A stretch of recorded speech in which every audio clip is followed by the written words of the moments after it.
Okay, everybody, the 2025 Ballon d'Or Gala has come to an end, and there's so many stories to go with it, and I am just want to start with this. Can this gala just be 1 hour, please? I mean, does it really have to go that long? I understand so many people travel to this thing and they kind of want to be entertained and they want to make this a big event, but I just really don't think it really needs to be 2 hours, in my opinion. But let me know in the comments if you disagree and if you actually like the 2 hour thing. But nah, man. Let's start with what everybody wants to know. The big headline: the Ballon d'Or 2025 did not go to Lamine Yamal, and it actually, in fact, went to Ousmane Dembélé, and is officially the best player in the world in the 2024-2025 season. Yes, you heard that right. The Mosquito, right? The kid that Barcelona fans once begged to sell. That winger that people laughed at because of all the injuries, to be honest. And tonight, what a moment for him. What a moment of resurgence. He's sitting on the throne in the world of football, the one Ousmane Dembélé. I know some people criticize me for how I pronounce his name. Excuse me if I can't pronounce it right. But let's be honest. This was not a robbery. I cannot say this. I made a preview and I said, you know what? If he wins it, I'm going to give him credit. At the end of the day, he had 35 goals this season, 14 assists. He actually have about 53 matches with PSG, top scorer and MVP in League One as well. He won the Champions League MVP, that was huge for him towards winning this award. The Super Cup he also won. The French Cup he also won. That's a treble, man. And you can't really argue in terms of numbers. Nearly everything he touched this year just literally turned into goal, and I think he's well deservingly so.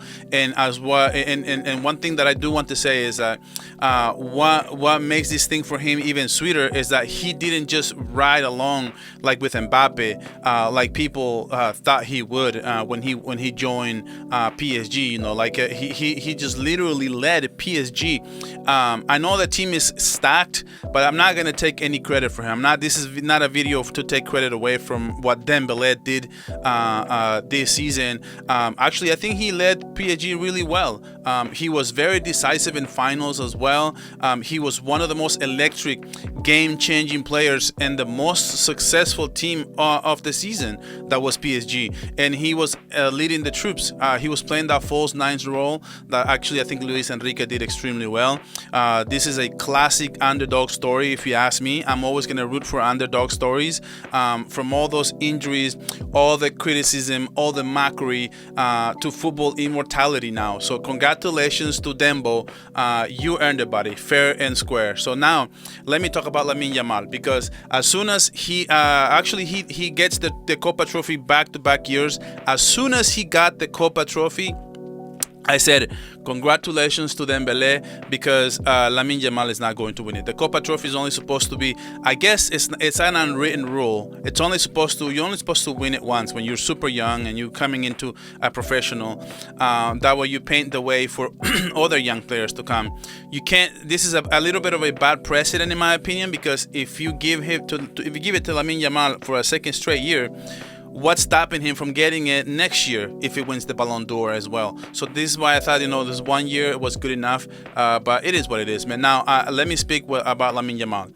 He's the chosen one. He did it again. For a second year in a row, Lamine Yamal wins the Kopa Trophy award, and that's basically an award that awards the best U21 player in the world. And let's be real, he can win 20 of these if he wants to. That was not a debate who was the best young player of the year. He's the face of the future. He's astounding. Even he was competing up against players like the Serdui, Kenan Yildiz, Estevao, Joao Neves. These incredible footballers. And Lamine Yamal is only 18 years old, already conquering the world of football. What a young youth award. This was back-to-back for Lamine Yamal. And let's be honest, if he was top two, this is just goes to show just the kind of year and the kind of level that he's at right now. And this isn't just talent to me. This is destiny. This is Spain's greatest hope, to be honest, especially coming with the World Cup coming up.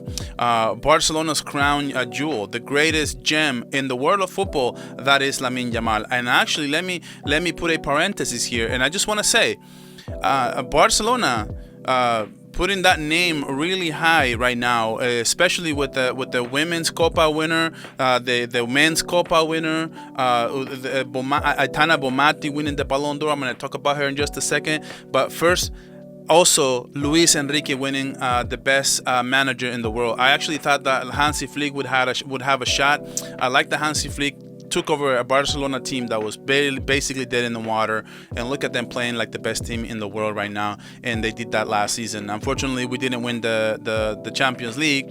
I was hoping a little bit for Hansi Flick, but it was a little bit of wishful thinking and bias. I'll just be honest. Anything that Luis Enrique wins, I am going to celebrate it. He wins the Johan Cruyff Trophy, and if you need proof of what PSG ran World of Football this year, then look no further, because Luis Enrique, the mastermind behind walking away with the Johan Cruyff Trophy, basically he was the mastermind under all the tactics behind PSG and the kind of season that they had this year. Unbeaten runs, domestic dominance, and yes, the Champions League as well, winning that treble, the trophy that PSG spent over a decade chasing, let's be honest. And Luis Enrique was able to deliver this for PSG. We always said, PSG always are going to fold in crunch time, and now look at them.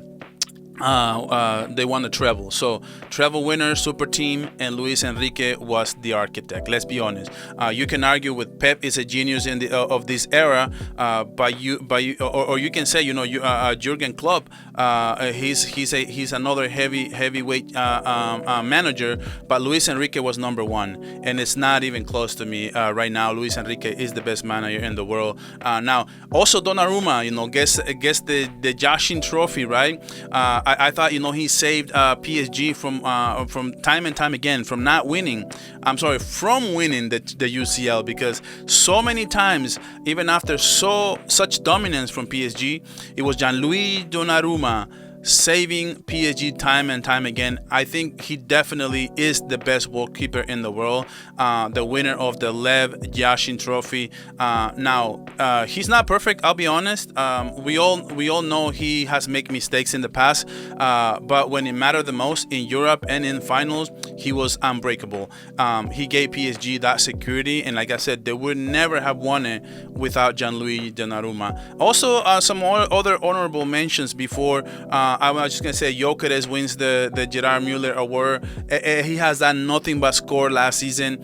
Honestly, I think he's very well deserving. He has scored more goals than Mbappe last season, but in terms of points, he lost the Ballon d'Or by like a couple of points, because the La Liga goals actually have more value than the Portuguese. That's why. So I think it was very, very deserving, and I was just happy to see that he won that award, just scoring so many goals last season. But yeah, PSG gets the best club as well, and then of course, the cherry on top, PSG was officially crowned. They won, basically they won the best goalkeeper, they won the Ballon d'Or, they won the best club in the world. You can roll your eyes if you want, but give them credit. They won a treble, and it's not easy to do. Only a few clubs in history. Barcelona has done it twice. Bayern Munich has done it, and look, they won the treble. They conquered Europe. They finally did it. That trophy really means a lot to them, and you can tell that it just means the world right now to them that they have actually won the treble, and this was their year. Luis Enrique's super team dominated football. It is what it is. I actually think Barcelona would have had a great shot at beating them, but we were not able to do it. So Aitana Bonmatí, man, she's the women's Ballon d'Or winner, but I have to just stop and actually give her flowers, because history was made on the women's side today, and for so many reasons. Aitana Bonmatí, she wins this award for the third time consecutive year. She won the women's Ballon d'Or, and not only that, but I love her speech. What she said is it's like she was very happy, and she gave credit to the gala because now there's going to be the same rewards and awards for men as women for the first time in history, and that is a great step in the right direction when it comes to women's sports, and I fully support that. But Aitana Bonmatí, she's the league champion, cup champion, super cup champion, Champions League runner-up, the European runner-up, the Euro, runner-up as well. But above all, she's the queen of world football right now, presented with this award by her idol, right, Andres Iniesta, and she gave those amazing words. That's poetry. Everything was like a script, and it was just so fitting that it's her idol who actually gave her that award.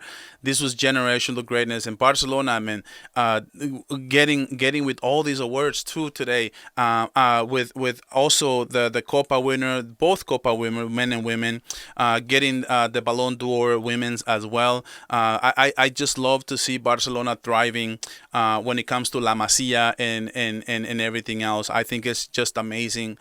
So many things good to say about La Masia in Barcelona. So I'll just give you my final thoughts. So what's the story of this whole Ballon d'Or gala? In this night, I think it was just where PSG took over. Dembele, Luis Enrique, Donnarumma, best club in the world right now. But it's also a night where Lamine Yamal reminded us future is his. The future is Lamine Yamal, and it's just a reminder because the fact that he went number 2 runner-up as for the Ballon d'Or, winning 2 Kopa trophies back-to-back, that and also that night from Aitana Bonmatí cemented her legacy as the greatest of her era as well. So that's nothing to sneeze at. We had redemption, we have dominance, we had greatness in this gala, and from the mosquito to the queen, from the chosen one to the architect, the gala wasn't just about awards, it was about a shift in power, and right now that power belongs to Paris, unfortunately, and hopefully Barcelona will have something to say at the end of this season.